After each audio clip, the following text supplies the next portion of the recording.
नमस्कार। नवयुग प्रगति में आपका हार्दिक स्वागत है। Navyug school educational YouTube channel. मैं आशा करती हूँ कि सभी बच्चे स्वस्थ और सुरक्षित होंगे।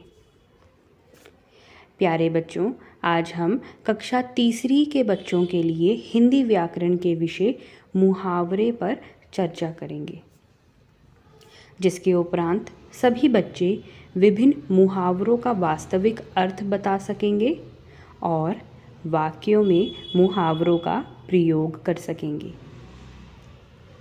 तो चलिए बच्चों, आज हम इसके बारे में जानते हैं। प्यारे बच्चों, जब भी हम कोई बात कहते हैं तो उसे कहने के दो तरीके होते हैं। एक साधारण तरीका और दूसरा विशेष तरीका। जैसे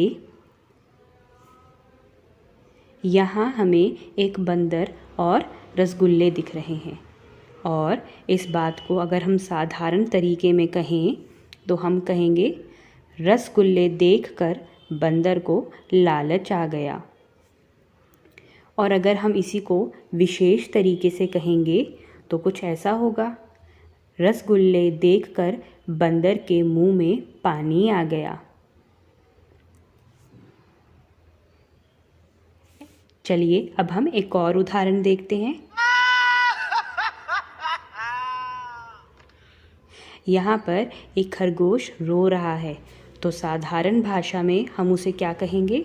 खरगोश बहुत ज़्यादा रो रहा है। लेकिन अगर इसी बात को हमें विशेष तरीके से कहना हो तो हम क्या कह सकते हैं? खरगोश फूट फूट कर रो रहा है। तो बच्चों, यहाँ पर मुंह में पानी आना और फूट फूट कर रोना विशेष प्रकार के कथन हैं, और इन विशेष प्रकार के कथन को हम कहते हैं मुहावरे। मुहावरे भाषा का एक अंग होते हैं। यह हमारी बात को बहुत रोचक और प्रभावशाली बनाते हैं। चलिए अब हम मुहावरे की परिभाषा जानते हैं। भाषा में विशेष अर्थ प्रकट करने वाला कथन मुहावरा कहलाता है। बच्चों, ये वाक्यों में इस्तेमाल किया जाता है जिससे हम साधारण भाषा के मुकाबले थोड़ी ज़्यादा विशेष प्रकार से अपनी बात को कह पाते हैं। यह भाषा को प्रभावशाली बनाते हैं। चलिए बच्चों, अब हम कुछ मुहावरे और उनके अर्थ जानते हैं। 9 2 11 होना मतलब किसी से बचकर भागना। पुलिस को देख चोर 9 2 11 हो गए। आग बबूला होना मतलब बहुत गुस्सा होना। लाल पीला होना मतलब बहुत क्रोधित होना।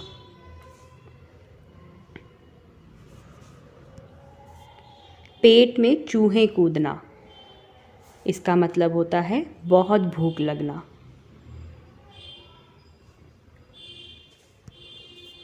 होश उड़ जाना मतलब डर जाना। आस्तीन का सांप माने धोखेबाज। तो बच्चों, आज हमने मुहावरों के बारे में जाना। भाषा में विशेष अर्थ प्रकट करने वाले कथन को मुहावरा कहते हैं। मुहावरे बात को ज़्यादा रोचक बना देते हैं। मैं आशा करती हूँ कि आज हमने जिस विषय पर चर्चा करी है वह आपको अच्छे से समझ आया होगा।